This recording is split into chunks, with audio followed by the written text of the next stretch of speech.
Chapter 15 of the Noldor in Beleriand. A couple chapters ago, we saw that Ulmo guided Turgon to a hidden valley where he can build his own stronghold. That valley is called Tumladen, and it's located in the middle of the Chrysaegrim, or the Encircling Mountains. It's a mountain range that just goes in a solid circle. And Turgon is able to find it by traveling up a subterranean river. And when he finally gets to the valley and sees it, he sees there's a great hill in the middle of it. It's kind of a flat valley with a big hill in the center. So once the siege of Angband starts and things kind of get relatively calm, Turgon brings his most skilled craftsmen and workers over from Nevrast into the hidden valley to build a great city on the hill, reminiscent of Tirion back in Valinor. And it takes them about 52 years to do it. And Turgon names it Ondolinde, which is Quenya for Rock of the Music of Water. But the Sindarin name for it is Gondolin, which means hidden rock. And Gondolin is how it's always going to be referred to in the book. Ulmo promises Turgon that he will make sure that no one can find the hidden city from the outside. Like, he'll protect it through the waters around it. And he also predicts that Gondolin will be the longest lasting realm to stand up against Morgoth.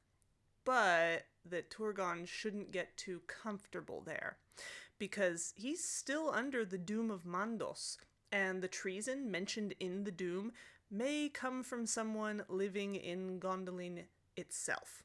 However, if the city is about to be destroyed, a messenger will come to Gondolin to warn Turgon and be a source of hope for the future of elves and men.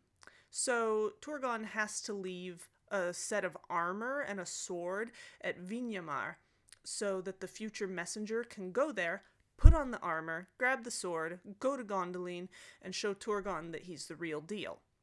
And this is all, really cryptic, but Turgon follows the instructions, and then one night, he and all his people secretly leave Nevrast forever and settle in Gondolin. So now no one lives in Nevrast anymore. It's completely abandoned. And no one else in Beleriand knows where all these people went. It's like they just disappeared suddenly. And the host of Gondolin won't leave the hidden city until 350 years later. Turgon's daughter, Idril, is briefly mentioned here. She has long blonde hair, and she's, of course, very beautiful. And she will be a key player later on in the story of this city. Now let's look at Galadriel, who, as mentioned a couple chapters ago, has been hanging out in Doriath. She and Melian reminisce about the good old days in Valinor, but Melian notices that Galadriel doesn't ever talk about what happened after the death of the trees. Melian says she can't see into the west. It's kind of like there's a barrier or a shadow over it. So she asks Galadriel herself, why are the Noldor being so cagey with their information? They couldn't have come to Beleriand as messengers of the Valar because they have no messages to give. Not even from Olwe, Thingol's own brother. Why are the Noldor exiles now? Why are Feanor's sons such creeps? Why, Galadriel? Then Galadriel spills some of the beans.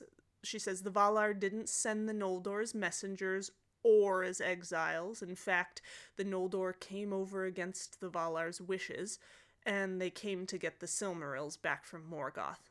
Then she tells Melian about the Silmarils and the death of Finwë, but she doesn't mention the oath or the kinslaying or the burning of the ships. Kind of like how Angrod, a couple chapters back, didn't tell Thingol all the information as well. So Melian tells all of this to Thingol, who he is sad to hear about Finwë, who was his old buddy from way back when. She also predicts to him that the elves alone will not be able to take the Silmarils from Morgoth, and that a lot of destruction is going to happen because of it.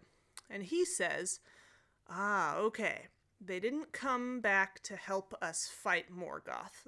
They came back to get revenge on him. Okay, but I guess they'll be good allies against him, though. And Melian replies, yeah, but, watch out for those sons of Feanor. There's something not right about them, and I think they've done some really bad things. I get the sense that they did. But Thingol says, yeah, well, I don't know too much about Feanor and his jerk sons, but surely they're going to be great allies. And Melian just says, their swords and their counsels shall have two edges. And the conversation just ends there, so Thingol isn't really listening to what she has to say. After a while, the Sindar start to hear and circulate tales and stories of the Noldor's alleged misdeeds in Aman. But there are some lies mixed into the truth, because remember, Morgoth has spies and servants everywhere that are capable of whispering lies on his behalf. So after hearing all of these horrible stories, Círdan sends messengers to Thingol to just let him in on what the gossip is. And then at some point in the future, the sons of Finarfin are all guests at Doriath to visit their sister Galadriel. And this is when Thingol confronts them. He says, are you kidding me? You guys are acting like everything is normal and hiding your evil deeds from me. And Finrod's like, we haven't done anything wrong to you or anything wrong here in Beleriand. And Thingol's like, what? I'm surprised at you. You participated in the slaying of your own kin at Alqualonde, and you don't even have the decency to ask me for pardon. Now, at this point, Finrod doesn't respond because he doesn't want to be a snitch against all the other Noldor. But his younger brother, Angrod, remembers Caranthir's insult to him from chapter 13, and he thinks, oh, for crying out loud, I'll tell him. So Angrod says to Thingol, I don't know what you've been hearing about us, but we did not participate in the kinslaying. That was all Feanor's doing and his followers. And by the way, he betrayed us by burning the ships, and we've suffered greatly for it. The only thing we did wrong was to listen to that guy and follow him in the first place. And then Thingol replies, all right, I'm really angry right now, so you guys all better leave, but you are welcome back to my realm in the future, as well as Fingolfin's people, because they've suffered a lot as well. But be warned, Quenya, the language, is no longer allowed to be spoken anywhere in Beleriand, and anyone who uses it will be deemed a kinslayer and a traitor. So now everyone is only allowed to use Sindarin in public, and the Lords of the Noldor only ever use Quenya when they're talking to each other in private. And just like that, Quenya dies out as a living language. It kind of becomes like how Latin is to us. So all of Finarfin's sons leave Doriath for the time being, and after a while, they gather at Nargothrond for a feast, and Galadriel comes down and joins them.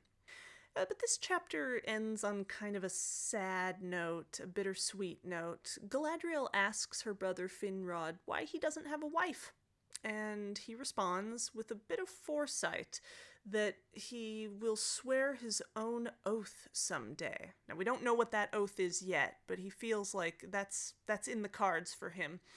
And because of that, he must be free from any romantic attachment in order to fill it, and that he will never have a son to inherit his realm as long as it lasts. But the thing that he doesn't say out loud is that he is actually already in love with Marya of the Vinyamar, but she's still back in Valinor. She didn't follow him into exile.